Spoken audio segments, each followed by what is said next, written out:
Imagine you're playing a tabletop game. You're face to face with a werewolf in a dark Toronto alley. You reach for your favorite d20, look your keeper in the eye, and say, "I roll for initiative."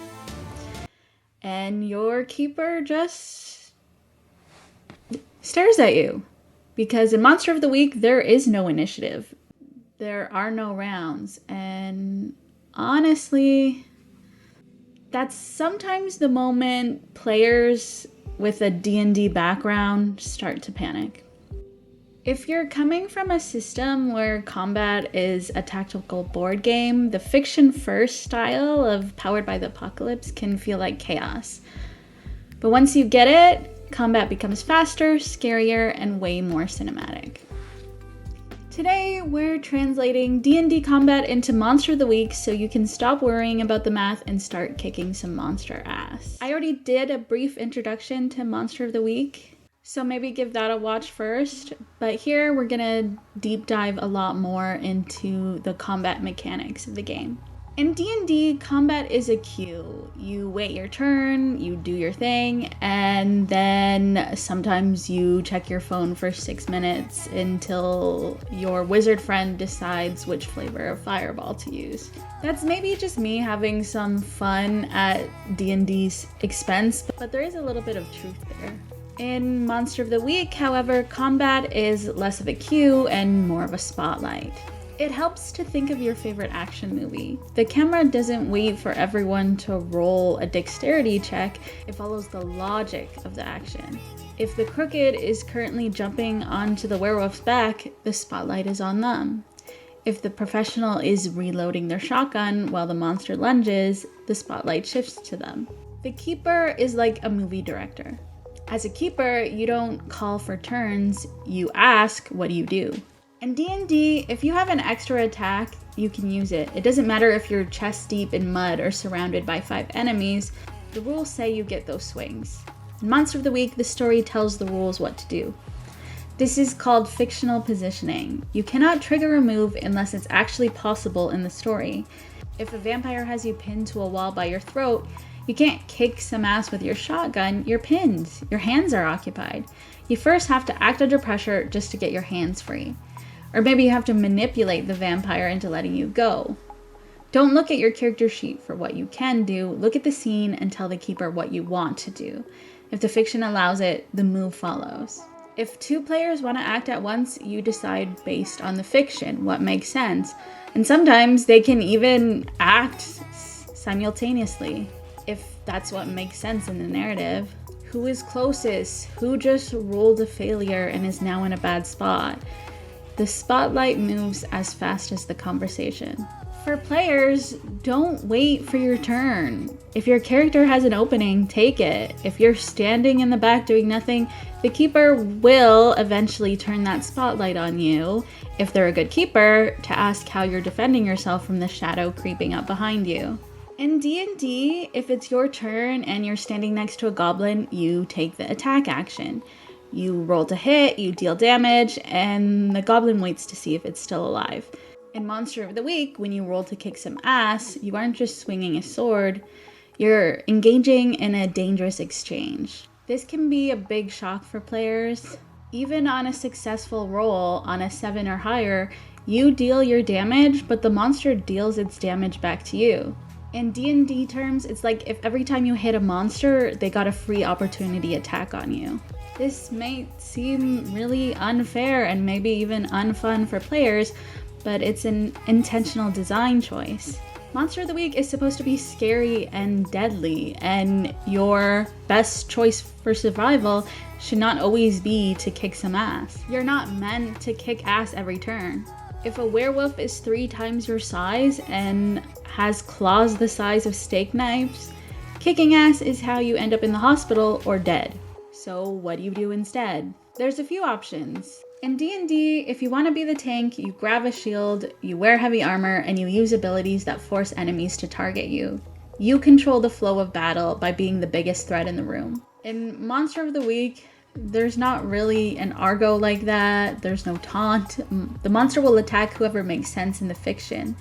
And that might be the mundane, hiding behind a car because the monster is smart and it knows easy prey when it sees it. So how do you protect your team? You use the protect someone move. When you stand in the way of danger, physically put yourself between the monster and your friend, you trigger this move. Roll plus tough. On a 10 plus, you redirect the harm to yourself. On a 7 through 9, you still redirect it, but you're in a bad spot. Maybe you're knocked prone, maybe you lose your weapon, maybe you're pinned. In D&D, tanking is about being targeted. In Monster of the Week, tanking is about choosing to intercept. You don't wait for the monster to attack you, you see it attack your friend and you throw yourself in front of the blow. If you're the one with high armor or high harm capacity, you need to be actively looking for opportunities to protect someone. The keeper isn't going to force the monster to target you, you have to earn that moment. You have to be the one who dives into the line of fire. That's what makes you the protector, not a stat on your sheet. In Monster of the Week, you act under pressure to roll behind a dumpster while the monster lunges. For act under pressure, on a mixed success, it says the keeper is going to give you a worse outcome, hard choice, or price to pay. So there's a bunch of choices that the keeper can choose from.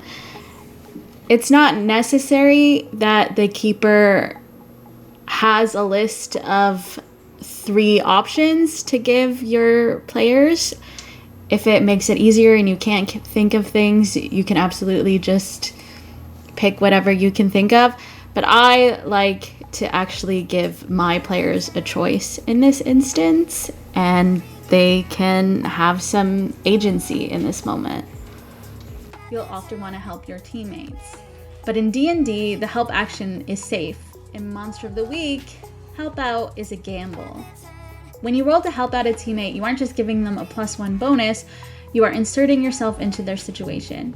On a 10 plus, you give them a +1 to their roll. Great. On a 7 to 9, you still give them the bonus, but you expose yourself to danger. Remember that players in this game, they don't have 100 hit points. They have 7. If they kick ass every single turn, they will be dead by the second scene.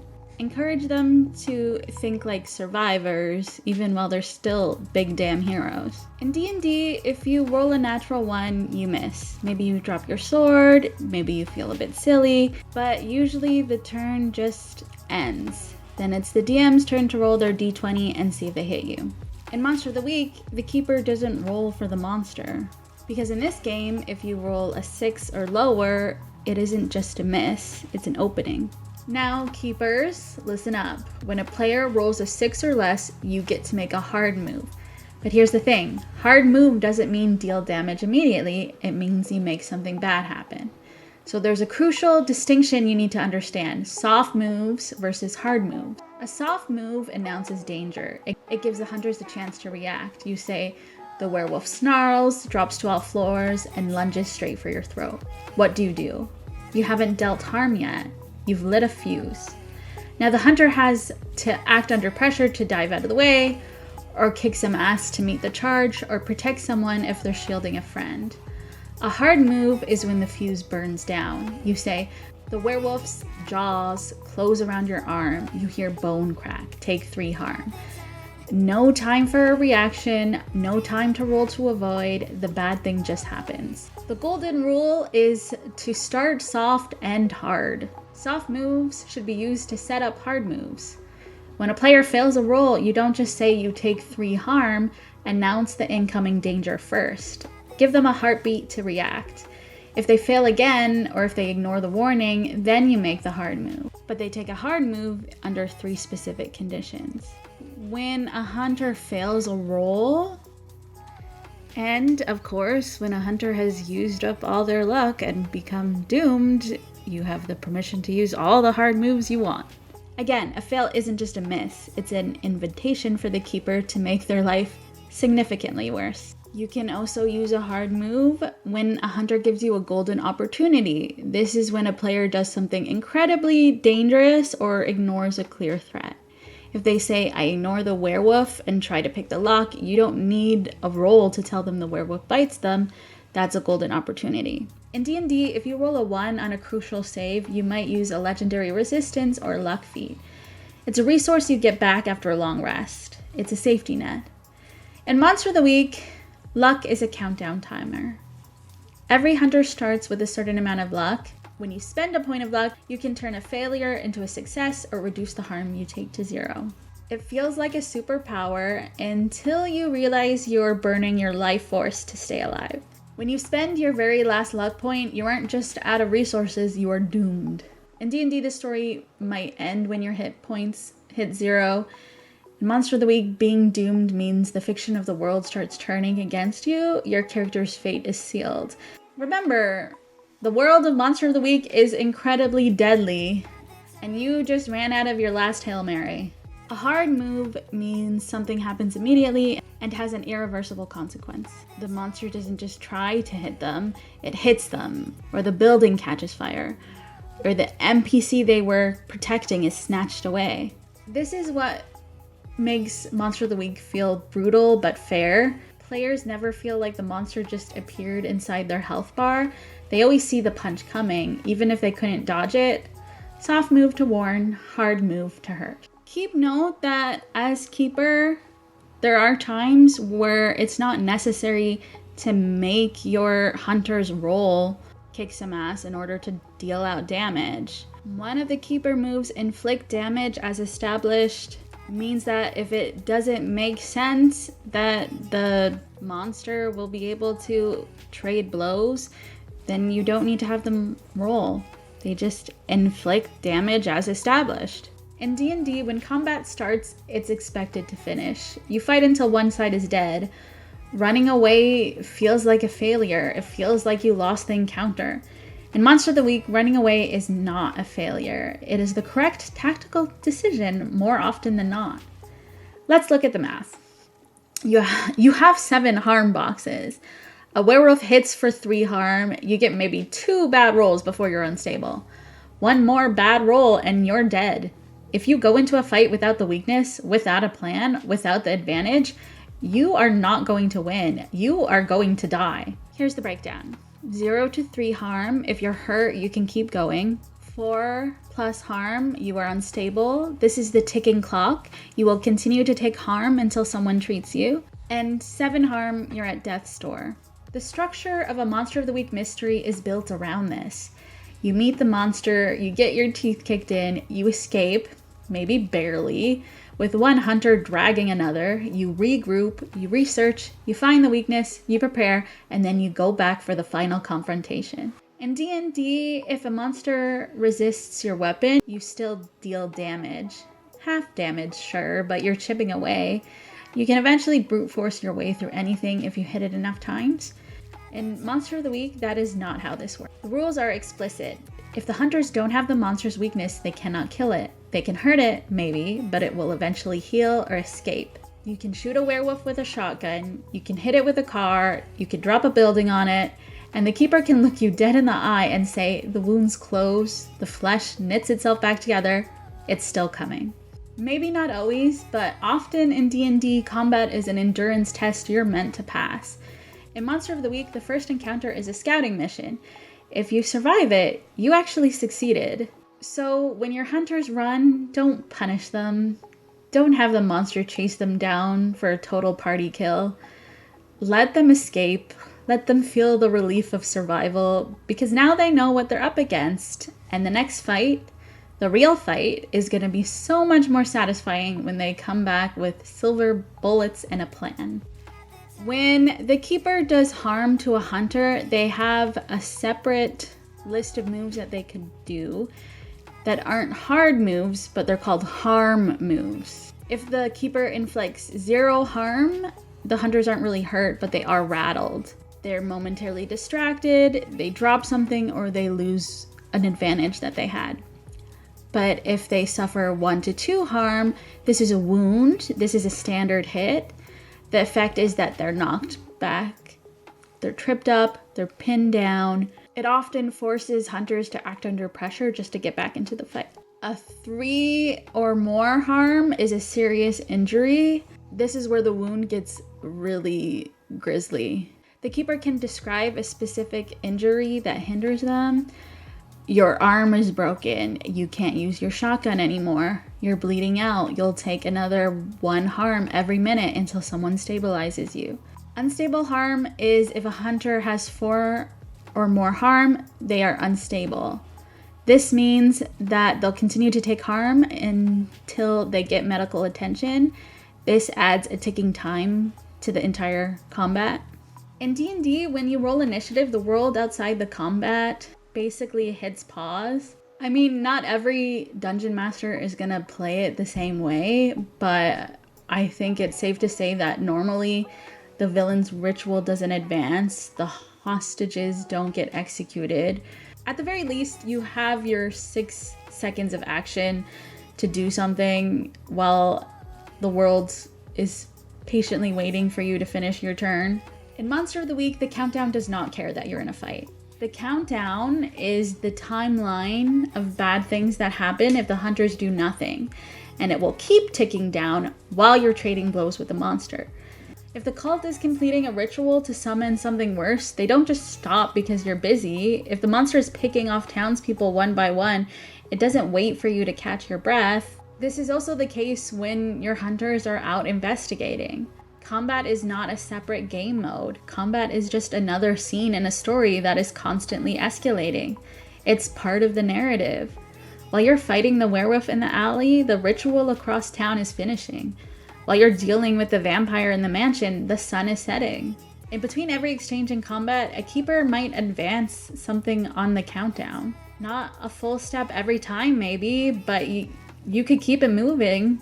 Let the hunters hear the church bells ringing in the distance.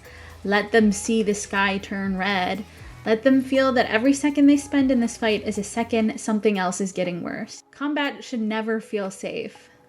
It should feel like a ticking clock that's about to run out. While we're here, let's talk about the D word, death. In D&D, death is a mechanical state. In Monster of the Week, when you take that final 7th point of harm, you don't just roll death saves. You might die immediately, or you might have a moment for final heroic sacrifice. There are ways to bring a hunter back, but it almost always requires a big magic ritual or a deal with something dark. And in this game, coming back from the dead always comes with a price. You might come back wrong, or you might bring something back with you. My advice is to always don't hoard your luck, but do not waste it. Every point you spend is a page turned in the final chapter of your hunter's story. Make sure the moment is worth the price. In D&D, you're constantly hunting for a +1 longsword or a better set of plate armor to bump your armor class. It's a game of incremental numbers. In Monster of the Week, gear is about what it does in the story, not what it adds to your role. Not every playbook automatically has armor, but a lot of them do. In D&D, armor makes you harder to hit. In Monster of the Week, armor just reduces the harm you take. If you have 1 armor and a monster hits you for 3 harm, you only mark 2 harm. It's a buffer, not a complete shield. And there's also Ignore Armor, which is a tag that can be attached to an attack or weapon, like fire or magic, that bypasses the protection the armor has and inflicts the total original damage. The power of tags is perhaps an underrated aspect of Monster of the Week combat. Every weapon has tags, and armor can have tags. Vehicles can have tags. Your secret hideout can have tags. They describe important narrative considerations that these things have in the game. In D&D, a shotgun is just 2d6 damage, or whatever it actually is. I don't actually know what a shotgun does in D&D. But in Monster of the Week, a shotgun has the loud tag, meaning everyone in the neighborhood hears you. And the messy tag, you aren't just hitting the monster, you're destroying the wall behind it. These tags aren't just flavor, they are instructions for the keeper. If your weapon is forceful, you aren't just dealing damage, you're knocking the vampire through a window. Finally, don't forget your hunter's unique moves. In D&D, your class gives you actions. In Monster of the Week, your playbook gives you narrative truths. If the monstrous has the shapeshifter ability, they don't need to roll to turn into a wolf, they just do it. The only roll happens when they try to do something risky while in that form. Don't look at your gear for bonuses, look at your gear for permissions. Your shotgun gives you permission to kick some ass from across the room. Your armor gives you permission to survive a hit that would kill anyone else. If you're a wizard in D&D, the character sheet is a menu. You have Fireball, you have Misty Step, and as long as you have a spell slot, they work exactly the same every time. In Monster of the Week, magic is messy, unpredictable, and dangerous. Instead of a spell list, you have the Use Magic move. It's kind of like a Swiss Army knife. You can use it to banish a spirit, heal a wound, or even look into the future. But there's a catch that D&D players might not expect. You don't just cast it, you roll for it. On a 10 plus, it works. On a 7-9, it works, but the keeper picks a glitch. Maybe the effect is temporary, maybe you draw unwanted attention, or maybe you take 1 harm yourself as the magic burns you. In D&D, if you want to close a portal to the abyss, you might need a 9th level gate spell. In Monster of the Week, that's big magic. Big magic isn't something you just do in the middle of the fight, it's a narrative ritual. As the keeper, I'm going to give you a list of requirements. You need a drop of blood from a werewolf. It has to be the noon moon. You have to perform the ritual in a specific graveyard. Magic in this system isn't a button you press to win combat. It's a high-risk tool that changes the world around you. Use it wisely, or the glitch might be worse than the monster you're fighting. So you've got the theory, you understand the spotlight, the harm moves, the fact that you should probably run away from the werewolf the first time you see it. But sometimes to learn, it takes doing. So here's my challenge to you. Grab at least 2 friends. Doesn't matter if you've never played a TTRPG before. Monster of the Week is built for that. Print out some playbooks, check out my other introduction to Monster of the Week video, pick a monster from the book or make up something stupid and scary, and just play, give it a shot. Let the first session be messy, let the combat be chaotic, let your hunters forget that they can spend luck, let your keeper make a move that feels too hard. It's fine, you'll learn more in 1 messy session than you will in a month of prep. If you want a 1-sheet mystery to start with, I have a few that are available on my itch.io. I also really recommend the mysteries from the Tomb of Mystery. And if you've already run your first game, drop a comment, tell me what monster you faced and whether anyone lost an arm. If I forgot anything important about combat in Monster of the Week, please let me know. My brain is always completely frazzled, so it's very likely that I may have left something out.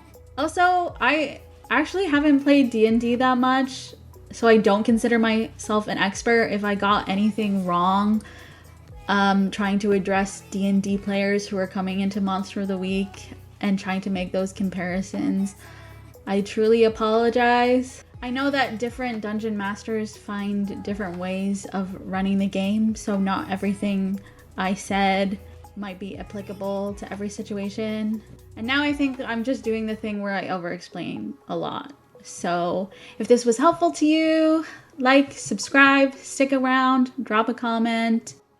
If you want me to do more Monster of the Week videos, maybe a guide on how to write a mystery, I don't know, let me know. Stay safe, stay weird. Bye.